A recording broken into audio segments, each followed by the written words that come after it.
Do you want to boost your multi-channel sales on the marketplaces like Amazon, Walmart, and beyond? Don't miss this exciting episode with Jordi Vermeer, no relation to the Dutch painter. Jordi is the powerhouse driving Channel Engine's North American growth. Jordi reveals insider secrets to automating your product listings, expanding internationally, and capitalizing on the latest social commerce trends. Stay tuned as Jordi Vermeer shares his playbook for e-commerce success that has propelled brands from startups to Fortune 500s. Remember to give our sponsors a shout, pitchdb.com and contentbasis.io. Now enjoy the episode. Welcome to Talk Commerce, the podcast where we unpack the world of e-commerce and online marketing. I'm Brent Peterson, and each week we bring you the latest insights and strategies to help your business thrive online. Talk Commerce is produced and supported by contentbasis.io. This podcast is my creative outlet and has been going now for 3 years. We are approaching 1,000 downloads every week and growing. If you are new to this podcast, give it a listen or check out the fantastic content on our website. From exploring effective marketing tactics to dissecting the trends shaping the digital marketplace, we've got you covered, and we're here to guide you through the ever-evolving landscape of e-commerce. But we're not just here to talk, we're here to engage. Got thoughts, questions, or you want to hear a really funny joke? I'd love to hear from you. Email me at brent@talkcommerce.com and let's keep the conversation going. Ready to boost your online presence? Tune in and stay ahead of the curve with Talk Commerce. Don't forget to subscribe for the full experience and share your feedback. You're listening to Talk Commerce. Subscribe and download at talk-commerce.com.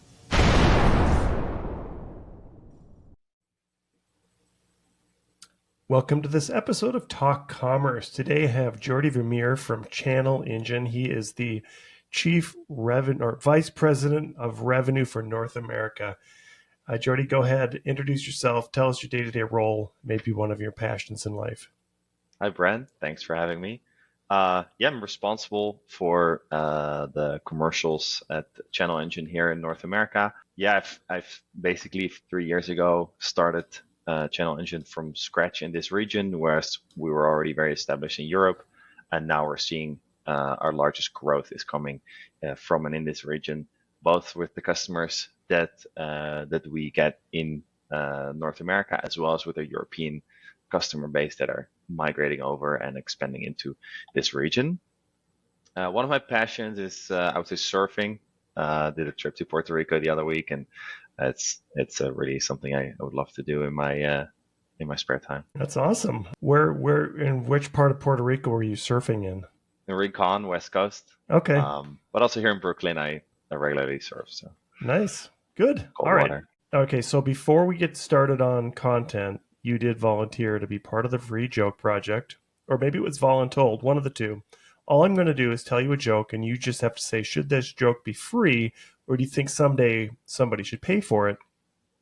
And as a caveat, today I'm using an API to get my dad joke. So I'm going to hit go. I've got a Python script that I wrote. And I'm going to go out and get a joke and bring it back. So here we go. It's going to be a great one. What do you call a pencil with 2 erasers?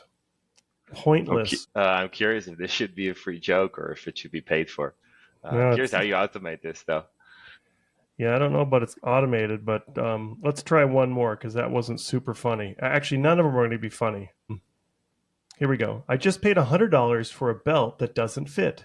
What a huge waste. We better should stop now. Should this be free or should it be paid for? Yeah, exactly. I don't know. Yeah. We'll go Dutch on this one. How's that? We'll each pay for a little bit of it. All right. So... Hey there, it's Brent from Talk Commerce. As an entrepreneur and podcaster, I'm always looking for ways to share my message and connect with new audiences. That's why I was thrilled when I discovered PitchDB, the ultimate tool for getting booked on podcasts, speaking gigs, and media outlets. When I first tried PitchD, I was blown away by the results. I had a 100% response rate from the opportunities I pitched, and I couldn't believe how easy it was to connect with relevant hosts and planners. With over 3 million podcast opportunities, 148,000 event planners, and 31,000 plus media outlets, and 11,000 conferences at my fingertips, I felt like I had struck gold. What I love about PitchDB is how it streamlines the entire booking process. Everything is organized in one place, and I can easily search for meaningful opportunities, directly connect with decision makers, and reach engaged audiences. The integrated portal, ready-to-use templates, and seamless functionality make pitching a breeze. If you're an entrepreneur, speaking coach, or author looking to expand your reach and make a bigger impact, I highly recommend giving PitchDB a try. Head over to pitchdb.com and see for yourself how this incredible tool can transform your booking game. Trust me, you won't be disappointed. Jordi, why don't you tell us a little bit about Channel Engine? Tell us a little bit about what it does and how it benefits merchants. So Channel Engine is technology developed around 10 years. We're in the market right now.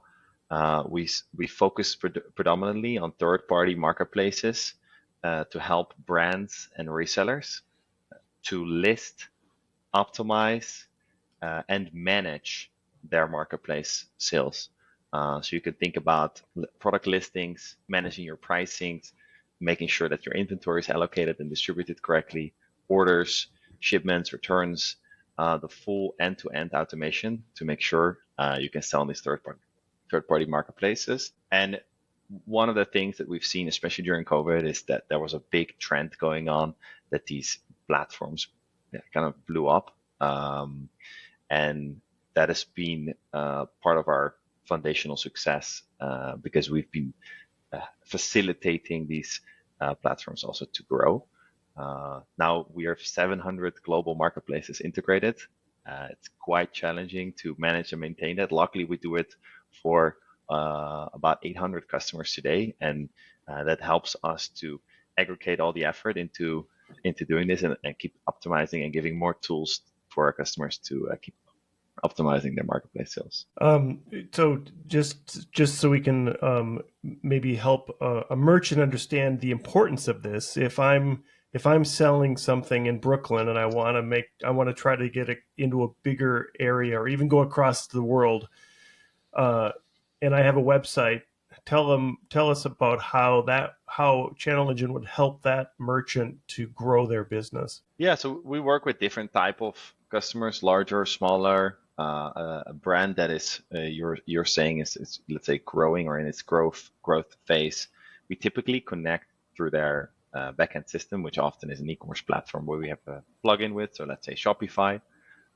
We take all that product data, and in Channel Engine you can select which channels you would like to sell it towards. Some of these platforms are pretty known, so like a Walmart or Amazon, eBay.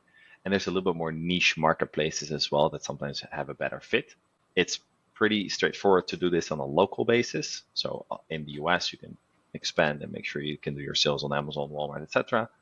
If you want to go to other regions, there are some product compliances and other regulations, fulfillment you have to go through.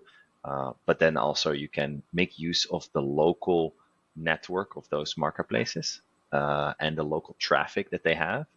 And like that, you can expand your brand into also other regions. So one of the biggest ones out there, or the biggest one, is Amazon, right? So how does Channel Engine interact with Amazon? So we have an API-based integration that where we can basically plug into the backend of Amazon. It's very important that to understand we know the product hierarchies and structures and also requirements for the content.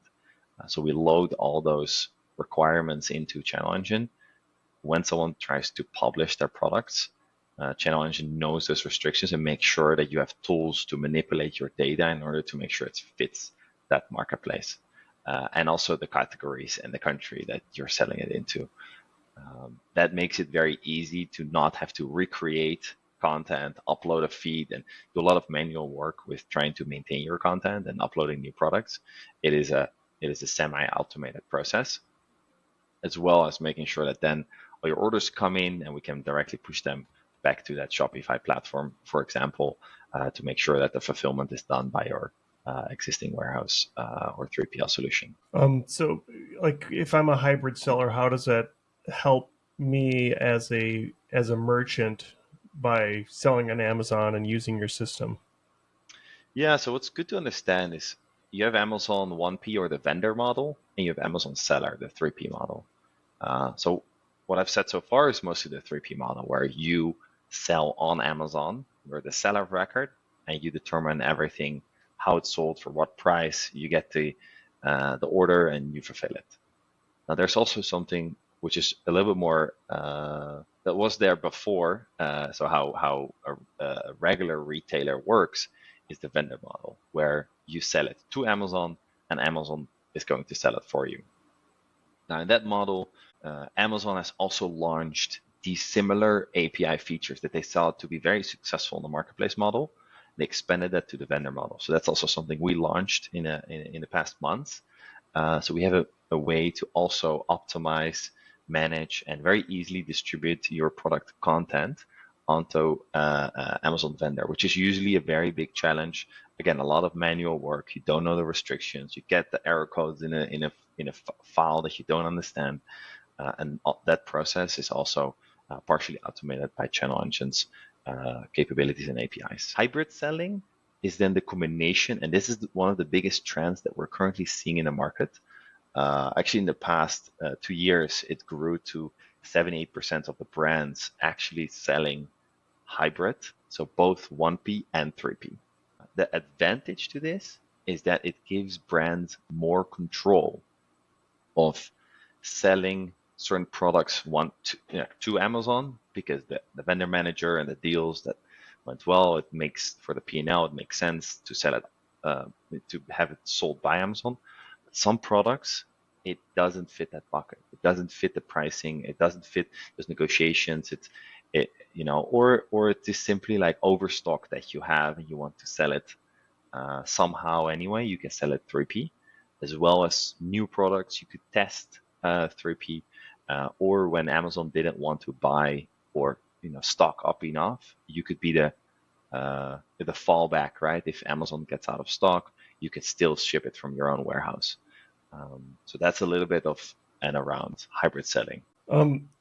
I think the market is becoming, or is, very competitive, and there's been other systems that help clients get their products into channels. What distinguishes Channel Engine from some of the competitors? Most of our competitors, I don't always see them as competitors, because they usually do it as a service.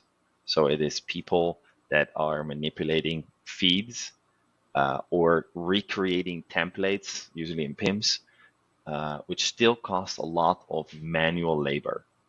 What we aim to do is automate it. So we set up rules in our backend that if something from the brand is a certain way, then you confirm it or manipulate it to make it fit to Amazon's way. That automation is usually perceived as one of the biggest benefits, together with the UI UX, where we try to create a platform that can be used and should be used by the brand itself, and giving control in their hands, as opposed to a more complicated or not even able to use platform. And typically, the last thing we distinguish ourselves in is our support. We're still a mid-sized company that we know our customers, and for the ones that have issues, we very quickly can escalate and can jump in and make sure that they are supported really well. I know that we were talking about Amazon earlier. Do you plan, or does Channel Engine plan on having retail as part of that, as part of the mix? That's a good question. More and more, yes. So our core has always been marketplaces, so the third-party sales channels. The further we see those retailers develop their technology, the more we also see that we should be close to it. Also, the further we develop our technology, it gets closer to that space. So for instance, we're launching a feed manager where you can manipulate your feeds in any way you would like. So even if it's a very traditional platform or place you would like to sell, you can still confirm your feed with those tools we use for those other channels. You can also confirm it in a way to make sure it fits whatever location you would like to send that feed to. Is there a downside? So long story No. short, yes, we're getting towards that space. Is there a downside for a merchant to want to get as many channels as possible for their products? Yeah, that has a lot to do with strategy. So what is the reason why you're doing marketplaces? That could be as simple as I want to grow my revenue, but it could also be I'm trying to expand my brand presence or improve my profits. Those are three different ways to tackle the market, and each reason has a also different approach, and that is something that you have to take into account with your marketplace strategy. And often it might sound weird from a company that wants to do as many channels as possible. Often we do recommend to not publish all your products on all marketplaces you can get your hands on, because that could also it could be hurtful for your profit, or it could cannibalize your .com sales. So it's all about like, what would you like to do? Would you like to start expanding to Europe? Then yeah, there's a good way to do that. Whereas if you want to optimize your profits, then maybe switching from 1P to 3P on Amazon could be beneficial because you have higher or lower costs, or you pay to Amazon. So it's all about the strategy. You had mentioned workflows and automations. Is there efficiencies that customers see, like they're just going to Amazon in terms of how they get their product out, their logistics, things like that Channel Engine offers? Yeah, it's a lot around that. In basically managing your product catalog in bulk. Usually you go in a product one by one. Think about, you want to do a price change to all your products in a certain category because your margins aren't where they need to be. That could be a lot of work, where you either manually upload a feed or you go into Amazon and change all of it. You can set promotions from or to a certain time. That is also very cumbersome to do it in the back end of Amazon. So this is just pricing, right? Think about also optimizing your content, adding more to it. And then also the whole part about reporting and analytics and knowing what's happening. We also have buy box data where you can see other companies are trying to sell your products or trying to sell the same products that you are selling. All this data and all these automations are going to optimize it in the long run. One of the biggest things we launched is to create virtual bundles, and now you can create it with AI, where you can recreate two products to become one. And this has been a tremendous positive impact for our customers to increase their average order value. And yeah, that's of course really important for a lot of customers because it also improves profit. Is there an ideal client that works well with you? Is there a threshold in terms of sales or volume that seems to make sense? Often we do see like we're working with companies that are somewhat established. So usually it's companies that do a total revenue of more than 10 million, or at least the marketplace revenue that do at least 1 million, or companies that are trending towards that, right? But it's companies that have either already established somewhat or are growing really fast and are willing to invest. Mostly it is because our platform is more advanced than others. So there is a lot of tools and you can optimize your sales a lot and you can go to a lot of channels. But it is an investment to make sure you do that, right? So that's why there's usually a minimum threshold. We have not seen a maximum threshold. We work with the largest companies in the world. We have multiple Fortune 500 companies that we currently work with to do this. We haven't talked much about social commerce. I know that Shopify lets you check out on Facebook or whatever. Like, there's so much happening in the social media world where the brands, TikTok and the platforms are becoming sort of pseudo commerce engines. How is Channel Engine tackling that? Yeah, we actually see these platforms also becoming marketplaces. So one of the trends we saw in the past years is these retailers like Macy's, Belk, Best Buy, The Bay, they all became marketplaces because they saw like, hey, we can very simply get a cut of stuff that we're selling without having to actually do the work that much, right? Because it's just people that buy stuff on our platform and we get a 15-20% of it. Social commerce platforms are seeing the same thing and they are jumping on the same train.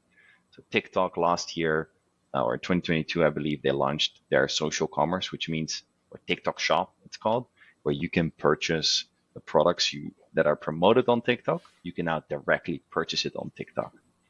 They doubled down on it, where they actually deprecated some integrations that you are not able to get that purchase towards your Shopify or towards Amazon. Like they deprecated those integrations to stimulate purchases on their platform. And now Meta, they're slightly after the fact, but they also launched their Meta shopping late last year. And this year, they're also going to double down on it. I don't know if they also are looking to deprecate those kind of integrations with Shopify, but it is of course a trend that they're all trying to maximize the revenue or the purchases that go through that platform. Think even about the payments, right?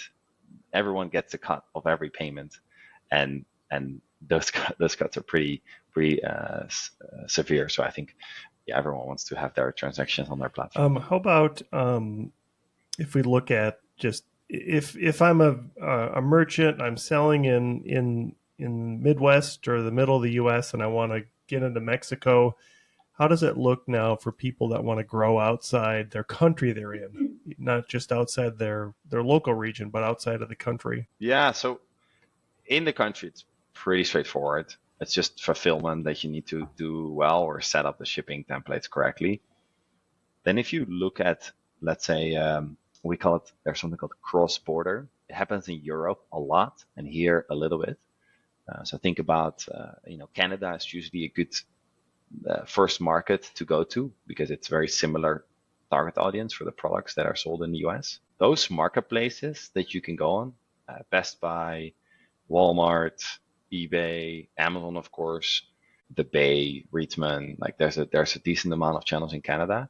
You can actually sell on those platforms whilst with your US entity, ship it to Canada, as long as you have some form of return address or location or partner in Canada.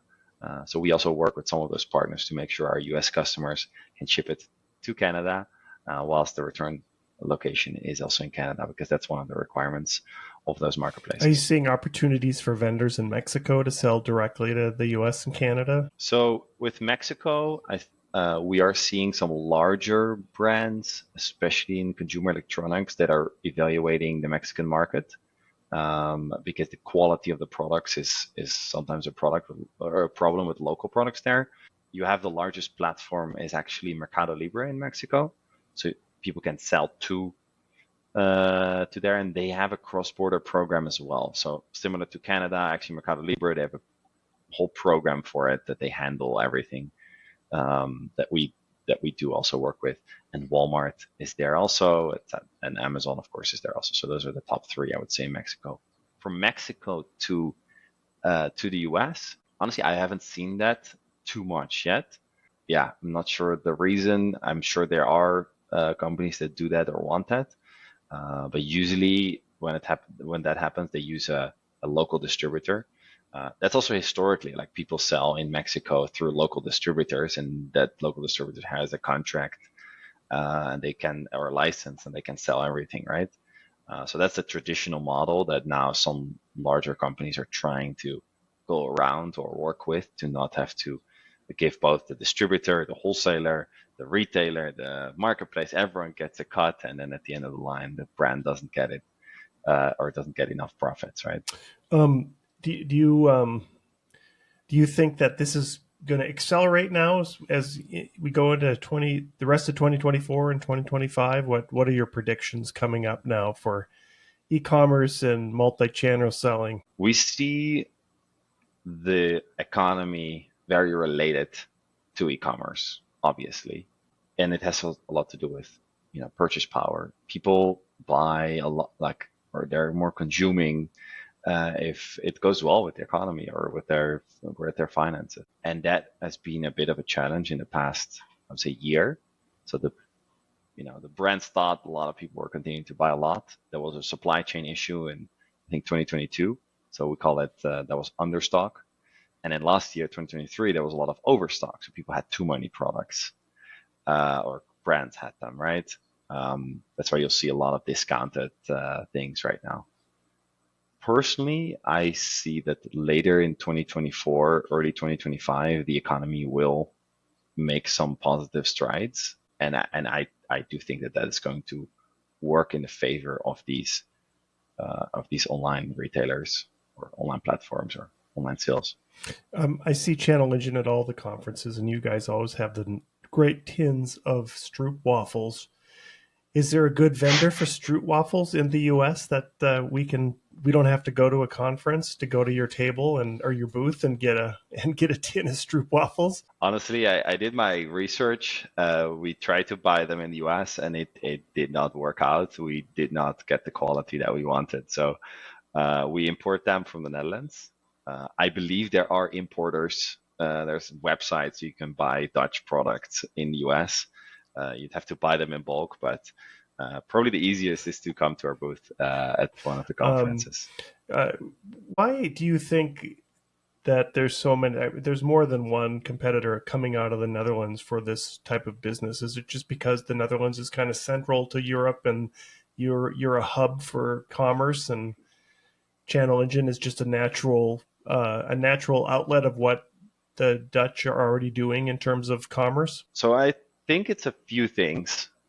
One is the Dutch historically have always been pioneers. It's also if you look at tech innovation, the Netherlands is basically set as the most advantageous place for startups to develop. So there's a lot of government stimulations or a lot of environment. There's a really good technical university where also our founder and CEO is from. So it's really a startup, scale up tech culture that happens a lot in the Netherlands. So that's one. Secondly, e-commerce in the Netherlands is very, very far developed, and that's just shows. It's also a smaller country, right? So it's easier to just purchase products. You can ship it everywhere. It's also a hub for logistics very often. So the Netherlands is often used as the logistical hub for the rest of Europe because of the big port in Rotterdam. And lastly, we have, and you can also see that we actually have a Dutch type of Amazon, which is called bol.com. And bol.com is a platform that currently is still larger than Amazon in the Netherlands specifically. So you see that diversity that also was needed. It was needed that platforms like us started, because otherwise you couldn't sell on these kind of platforms or multiple platforms at the same time. No, that's great. Thank you. So Jordi, as we close out the podcast, I give our guests a chance to do a shameless plug about anything you want. You can promote anything you'd like. What would you like to plug today? Oh, that was unexpected. I think, in general, I like working with some of the marketplace teams. So I would almost give a shout out to the Macy's team. Like, those are some marketplaces are tougher to work with, and some are very fun and good to work with. Teams like the Macy's team are really good, but of course there's a lot more of these teams that support us really well, and in return we can help our customers to go live quickly on these marketplaces. And so these are some exciting things. That's awesome. Thank you so much, Jordi Vermeer. No relation to the painter, or there may be a relation to the painter. That'll be in the next episode. It's been great to have you on the show today. You're the Vice President of Revenue for North America for Channel Engine. Thank you so much. Thank you, Brent. Talk Commerce is a production of Content Basis, LLC. For more creative content, go to contentbasis.io.